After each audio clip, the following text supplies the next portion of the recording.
Engraçado que eu achava que indo no Rio eu ia sentir alguma coisa especial, mas não senti nada, né?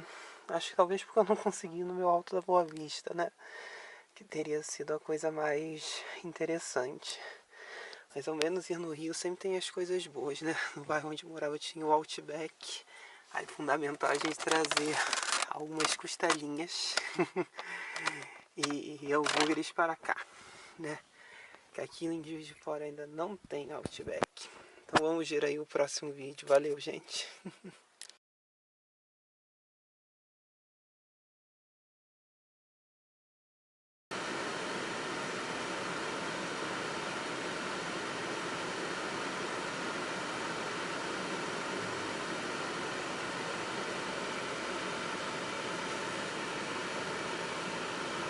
Pessoal, beleza?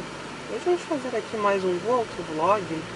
Hoje num ambiente teoricamente especial, né?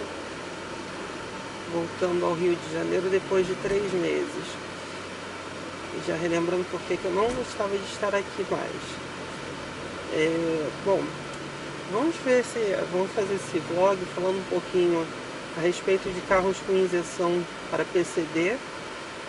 Vamos falar também um pouco a respeito do Kwid e dos probleminhas que ele anda tendo, né, de produção. Olha, vermelho e fogo. E vamos lá então. Falando um pouquinho das isenções de PCD, eu tenho observado um movimento das montadoras muito grande para atender a esse público muito específico, né, com uma quantidade de carros disponíveis muito maior do que nunca tivemos antes, né? Se por um lado eu acho isso teoricamente legal, porque criam-se mais opções para acessar, para as pessoas com tipos de deficiência acessarem o veículo, isso também começou a me fazer perceber uma coisa que eu não gosto tanto de perceber, mas que é uma realidade do nosso país, o jeitinho brasileiro. Como assim o jeitinho brasileiro?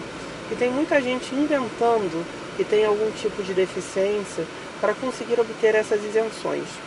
O carro mais clássico e mais comum que as pessoas estão fazendo esse tipo de coisa, ou estavam porque ele não está mais disponível, não à toa, né? Não apenas porque o Etios começou a dominar a faixa de preço dele, mas que a Toyota percebeu que muita gente estava conseguindo obter um carro desses com um desconto muito grande e não era do interesse da Toyota, além de muita gente que não tinha deficiência nenhuma, né? Que só conseguia burlar o sistema para conseguir obter o bendito do carro, que é o caso do Corolla GLI. Principalmente esse último modelo, que é o modelo 2018, eu achei muito curioso, porque quando foi o Corolla GLI em 2014, né, a inventar a versão GLI tecido, não era comum de você ver um Corolla dessa versão. Já desse novo modelo, né, do facelift, né, eu fiquei impressionado como em pouco tempo de lançamento do carro já tinha uma montanha da versão GLI tecido, que era a versão específica para PCD. Ou seja, muita gente estava conseguindo obter esse carro. E escutando, né, os papos de vendedores, essas coisas assim, muita gente estava burlando o sistema, comprando médico de Detran para conseguir essas isenções. Eu acho muito engraçado, ninguém quer ser deficiente, né? Ninguém quer deixar de ter uma mão, de não poder movimentar o quadril, mas todo mundo quer as isenções que o deficiente quer, não é? É uma coisa complicada. É claro que num sonho seria que os carros tivessem o preço dessas versões que tem a isenção de preço, né? Mas infelizmente não é. Mas isso não é motivo para você ficar fazendo besteira, entre aspas, sacaneando o sistema e tirando o direito de quem quer ter um carro, quem precisa de um carro específico, né, e que conseguiu obter com essas vantagens, né? Até porque vocês imaginem, é óbvio que o Corolla era muito mais caro que o Etios, né? Nas versões que foram disponibilizadas para PCD. Então assim, é muito complicado, né? As pessoas têm que tomar um pouco de vergonha na cara né? As pessoas gostam muito de falar dos políticos que tem, mas elas nada mais são do que o reflexo que eles são, né? Que esses políticos são. E assim a gente vai perdendo a disponibilidade de versões, né, de carros. E é complexo, né? Muito complicado. Só para vocês entenderem um pouco desse mercado PCD, até alguns anos atrás não existia praticamente versão nenhuma, ou nenhuma mesmo, tá? Desses tipos de veículos específicos para esse público. Muita gente vai falar, existiu o Corsa automático na década de 90. Não, o Corsa automático era uma versão que tinha realmente disponível para o público normal, qualquer pessoa poderia comprar, e também era disponibilizada para o público PCD com os descontos.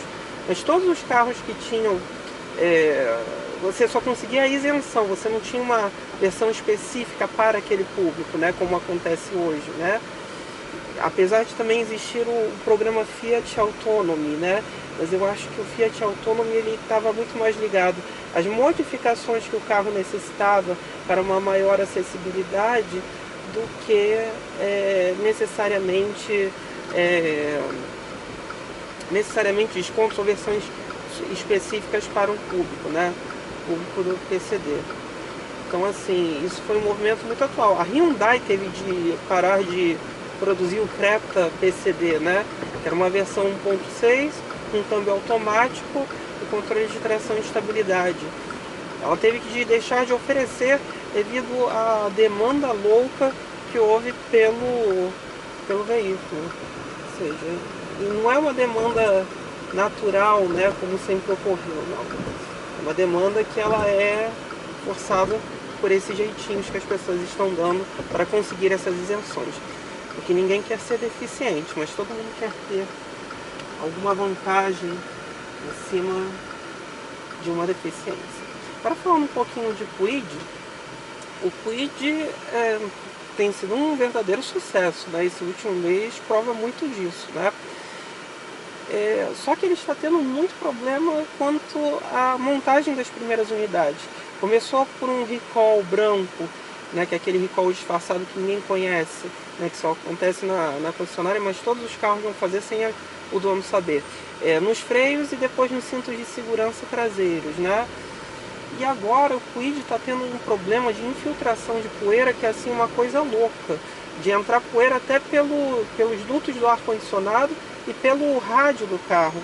Ou seja, você imagina o tanto quanto esse Up já andou em estrada de terra, eu ia ter o carro todo vermelho aqui por dentro, né? De tanta terra que ia ter entrado se fosse um Kwid. O que eu acho uma pena, porque vocês imaginem que eles tiveram um tempo para adaptar o projeto do carro, né? Adequar ele ao Brasil muito grande, porque o Kwid ele já estava previsto para ser lançado em maio de 2016, ou seja, ele só chegou aqui depois de muito tempo, né? Eles tiveram muito tempo para adaptar e adequar o carro às condições do nosso território. Então assim, complicado, né, Renault? Agora que você está tendo uma oportunidade de crescer dentro do mercado, pô, a Renault conseguiu entrar dentro do esquema das 4 grandes, né? Foi a 4ª maior montadora desse último mês. Então assim,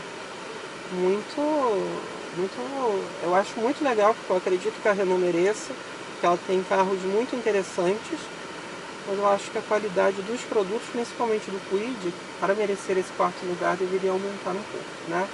Mas ele está incomodando muita gente, tanto dentro da própria marca, né, com o Sandero, coitado, o Sandero está sofrendo, incomodando o Onix, HB20, isso para mim é muito, muito curioso, né? É muito interessante ver isso, né?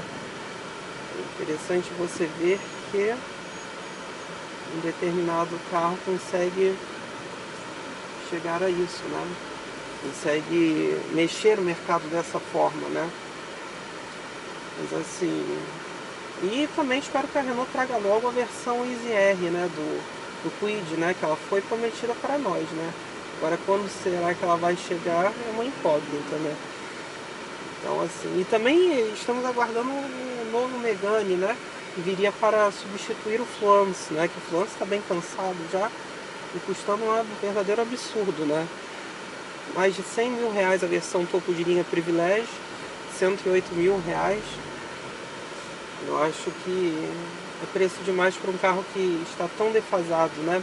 Mas quando nós imaginamos o preço das coisas, eu estava vendo esses dias que o Logan pode chegar a 67 mil reais com todos os opcionais. Então a gente começa a perder um pouco do parâmetro, né? É dinheiro demais para carro de menos. A gente não pode aceitar isso dessa maneira, não. Eu não consigo acreditar que com o fim do inovar alto os carros vão abaixar, mas a gente tem que ter esperança, né? Eu estou torcendo muito para que os chineses consigam movimentar novamente o mercado como eles conseguiram em 2011 com o JAC J3, né? Para pelo menos a gente ter carros mais completos num preço mais decente. O Kwid já conseguiu, tá? Por mais estranho que pareça, o Kwid, pelo preço que ele chegou, ele conseguiu abaixar em 5 mil reais em média determinadas versões do Mobi, em torno de 7 a 8 mil reais as versões básicas do Volkswagen Up. Então, mesmo que você não esteja comprando um Kwid, você está se beneficiando sim do carro por ele conseguir mexer no mercado dessa forma, né? Eu continuo torcendo para que isso continue ocorrendo, porque o fenômeno do abaixar existe, da mesma maneira que o fenômeno do aumentar também existe. Como é que acontece o fenômeno do aumentar? Corolla. Corolla é um exemplo claro. Ele aumenta de preço, todos os outros carros da mesma categoria sobem junto com ele, né? Vão todos lá para cima. Então assim, é um fenômeno bem... fenômeno que a gente só se ferra. Da mesma maneira que se criaram os SUVs compactos para ter também essa deixa de se aumentar ainda mais os carros, né? Porque antigamente você conseguia o sedã médio por 60 e poucos mil reais. Hoje você não consegue e ainda tem um carro que entrava isso, né? Que são os SUVs compactos, né? E que já estão ficando também extremamente altos, é assim, uma coisa muito absurda.